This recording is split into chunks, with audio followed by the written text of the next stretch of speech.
దేవుని నామాన స్తోత్రాలండి. పాస్టర్ గారు వచ్చిన సహోదరులు ఇంకా అనేక మంది పాస్టర్ గారు ఉన్నారు. నాకు తెలియదు వారి పేర్లు అందరూ. వారు నా వందనాలు చెల్లించుకుంటూ ఉన్నాను. ఇక్కడున్న సహోదరులు కూడా నా వందనాలు. ఇన్నడు దినాన సత్యక్క మా మధ్యన ఉన్నారు. దేవుని మందిరంలో ఉన్నారు. నాతో పాటు వాక్యం చదివారు. ఎంతగానో నాకు తెలియదు ఈ గడి ఎలా ఉంటుందన్న సంగతి. దేవుడు మరి ఆవిడ ఇంటికి అది వెళ్ళిపోయింది. ఈ లోకంలో పనిచేసిన అద్దెకులు దేవుడు ఈ లోకంలో ఎవరికి శాశ్వతం కాదు కనుక ఆమెను వారి సొంత ఇంటికి పిలుస్తున్నారు. ఇంకా మనమే ఇంకా 8 ఊళ్ళో ఉన్నాము. మనకు శాశ్వతం కాని దేశంలో మనం ఉన్నాం. 2 దినాలు మా మధ్యన ఉన్నారు, సజీవంగా ఉన్నారు. ఈ దినాన్ని శాశ్వత నిద్రలో ఉన్నారు.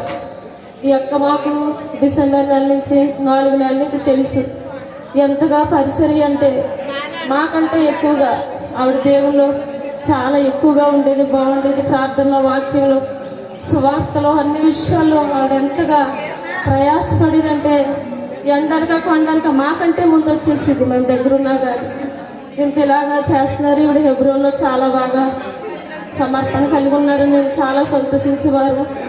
అక్క ఎంతగానో మరి ఇలా అవుతుందని ఎప్పటికీ అనుకోలేదు. ఉదయకాలం మేము 9:30కి ఇది చూసినప్పుడు అసలు ఏంటి ఇలాగ అయిపోయింది. అయ్యో తండ్రి, తనకున్న ఒక్కగానొక్క బిడ్డ ప్రభువా, ఆ బిడ్డ మరి లోకంలో ఉన్నంతకాలం తనకు తల్లి ఉండదు అంతే, కానీ దేవుడు ఆదరణ ఉండాలి. అందరూ ఆ బిడ్డ కొరకు ప్రార్థన చేయాలని నేను ఉదయం ఇంటి దగ్గర అనుకున్నాను. నేను తొందరగా రాలేకపోయాను. ఆ సత్యాక అయితే ఎంతగా దేవుల్లో ప్రయాసపడి ఆవిడ మరి చెప్పాలంటే మాకంటే ఎక్కువగా సువార్త చేసినప్పుడే కాదు, వాక్యంలోనూ, పాటల్లోనూ, ప్రార్థనలోనూ, ఆరాధనలోనూ అన్ని విషయాల్లో ముందుంటుంది. ఆవిడ మా మధ్యకు వచ్చి కొంతకాలమే, కేవలం 4 నెలలు మాత్రమే అయ్యింది. అయినప్పటికీ కూడా ఆవిడ మరి మాకంటే చాలా బాగా చేసేది ఆవిడ. కానీ ఇది నాన్న ఆవిడ మన మధ్య ఉన్నారు, శాశ్వత నిద్రలో ఉన్నారు. ఆయన గృహానికి, శాశ్వతమైన గృహానికి, నిత్య రాజ్యంలోకి ఆవిడని పిలుచుకున్నారు.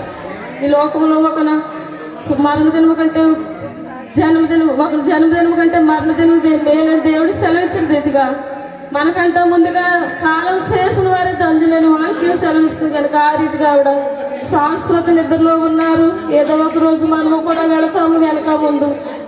అక్క పరిసరి మాకు ఎంతగానో నచ్చేది. అందరితో కలిసిపోయి ఉండేది, అందరితో సంతోషంగా నవ్వుతూ మాట్లాడుతూ ఎక్కడ మీటింగ్ అయినా ప్రతి మీటింగ్కి మాకంటే ముందుగా వచ్చేసేవారు. ఆవిడ పరిసరి బహు గొప్పదని కూడా